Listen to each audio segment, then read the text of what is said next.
দেখো আমি এখন আলু ভাজছি। আজকের আমি কি রান্না দেখাবো বলো তো? আজকের আমি দেখাবো শোল মাছের কালিয়া। তো চলো আমি কীভাবে শোল মাছের কালিয়া করি তো সেটা তোমাদেরকে একটু দেখিয়ে দিই। আমি প্রথমে আলুগুলোকে চোখো চোখো করে কেটে আর ভেজে নিচ্ছি। খুব বেশি ভাজবো না, মোটামুটি একটু লাল লাল করে ভেজে নিচ্ছি। তাহলে কী হবে, পরে সময়টা অনেকটা বেঁচে যাবে। এখন আমি আলুগুলো তুলে নেবো। তোমরা তো নিশ্চয়ই এতদিনে জেনে গেছো বন্ধুরা, আমি বেশি তেল মশলা ব্যবহার করি না। তো এই দেখো আমার টোটাল তেলটা এরকম দাঁড়িয়েছে। তো এর মধ্যে আমি আর দিয়ে নেবো 1 চামচ সাদা তেল। আমি পুরোটা সরষের তেলে করবো না, একটু সাদা তেলও ব্যবহার করবো।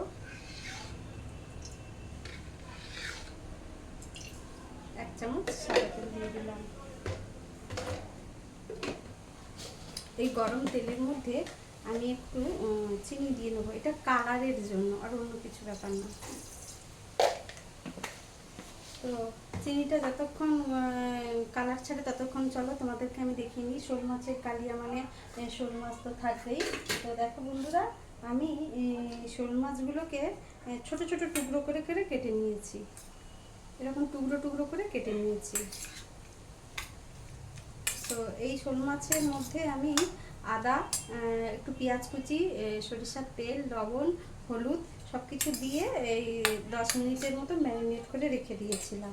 এই দেখো এরকম, ঠিক এরকমভাবে ম্যারিনেট করে রেখে দিয়েছিলাম। তোমরাও এরকম ম্যারিনেট করে রেখে দেবে। মাছটাকে আমরা আগে ভাজবো না, কাঁচা মাছটাকেই কষিয়ে রান্না করব। আর তখন আমি দেখিয়ে নিই এতে কী কী মশলা ব্যবহার করব।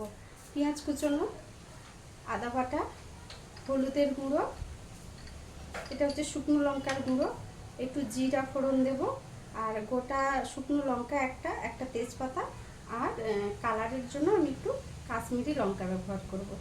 আর সাদা তেল আর সর্ষের তেল তো আছেই। তো চলো আমার তেলটা গরম হচ্ছে।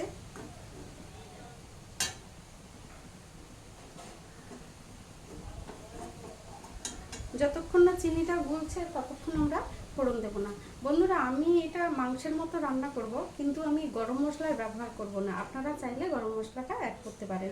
আমার যেন শোল মাছের গন্ধে বা চিংড়ির গন্ধের সঙ্গে গরম মশলার গন্ধটা ভালো লাগে না, সে কারণে আমি ব্যবহার করছি না। আপনারা চাইলে করতে পারেন।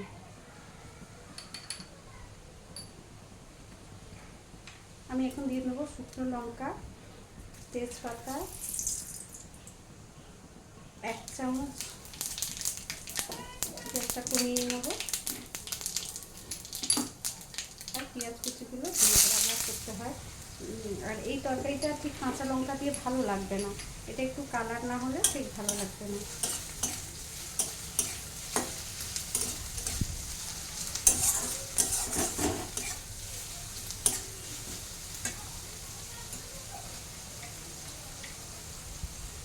আমি দিয়ে নেবো 2 চামচ হলুদের গুঁড়ো,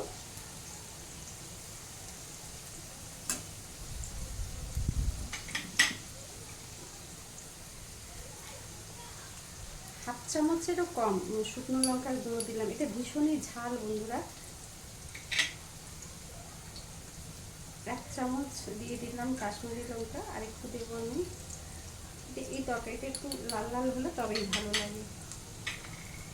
আদা বাটাটা দেবো 1 চামচ, 2 চামচ, সামান্য পরিমাণ।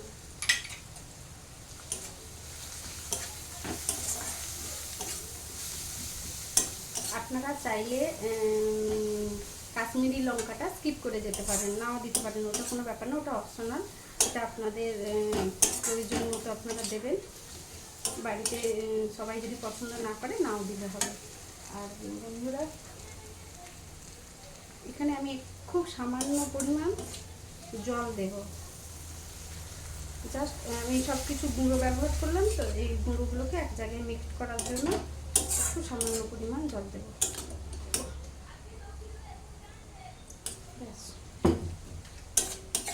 এবার আমি এই মশলাটা কষানোর জন্য কেবল মশলার মতোই লবণ দিয়ে নেব।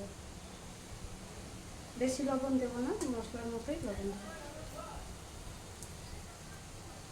মশলাটা কষাতে আমার যতটা লবণ লাগবে ততটাই।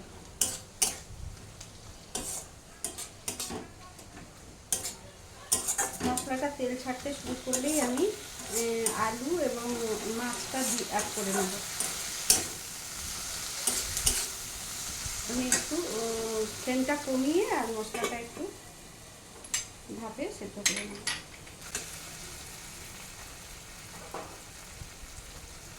বন্ধুরা, আমার মশলাটা তেল ছাড়তে শুরু করেছে। এখন আমি দিয়ে নেবো আলু। আলুগুলো আমি ভেজে রেখেছিলাম, আগেই বলেছি। এখন আমি দিয়ে নেবো আলু আর দিয়ে নেবো মাছ। মাছগুলো আমার ম্যারিনেট করা ছিল, আমি আগেই বলেছি। হলুদ হলুদ গুঁড়ো, লঙ্কার গুঁড়ো, সরিষার তেল, কুচনো পেঁয়াজ আর আদা দিয়ে আমি 10 মিনিটের মতো ম্যারিনেট করে রেখে দিয়েছিলাম।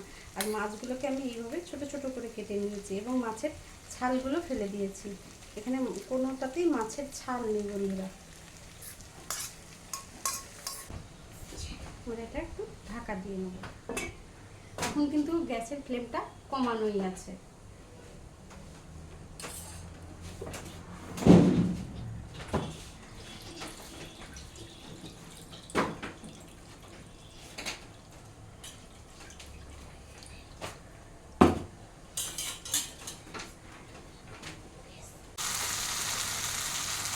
অলিভ অয়েল ব্যবহার করব, খুব সামান্য পরিমাণে একটু অলিভ অয়েল দিয়ে নেব।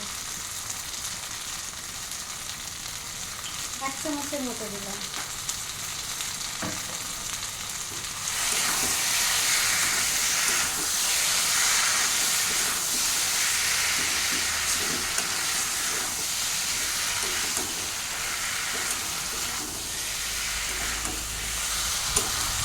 সুন্দর কষানো হয়ে গেছে বন্ধুরা। এখন আমি একটু জল দিয়ে নেব।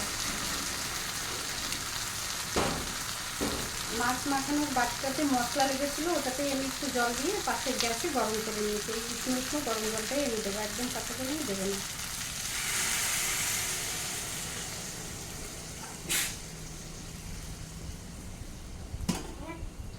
তেজপাতা দিয়ে একটু খালো।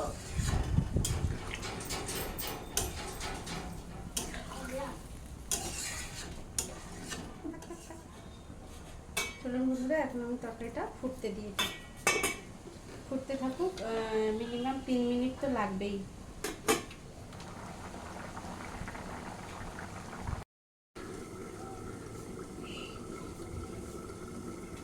চলুন বন্ধুরা, একটু খুলে দেখি কেমন হয়েছে। বলছি ফ্লেমটা একটু কমিয়ে দিই, এতক্ষণ ফ্লেমটা বাড়ানো ছিল। আমার তরকারিটা একদম রেডি হয়ে গেছে বন্ধুরা, একদম রেডি। আমি এরকমই একটু কারি কারি রাখবো।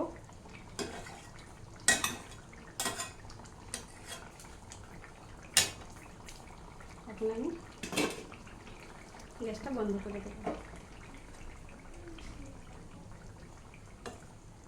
তোমরা দেখতেই পাচ্ছ বন্ধুরা,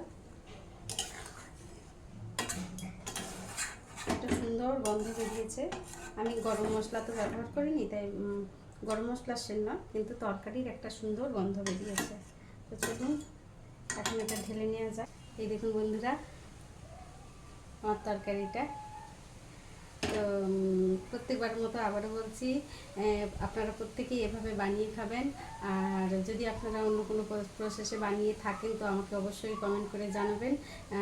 আর হচ্ছে যারা ফেসবুক থেকে দেখছেন তারা অবশ্যই আমার ভিডিওগুলি লাইক কমেন্ট শেয়ার করবেন। আর যারা ইউটিউব থেকে দেখছেন অবশ্যই সাবস্ক্রাইব করবেন। আজকের মতো এখানে শেষ করছি। নমস্কার।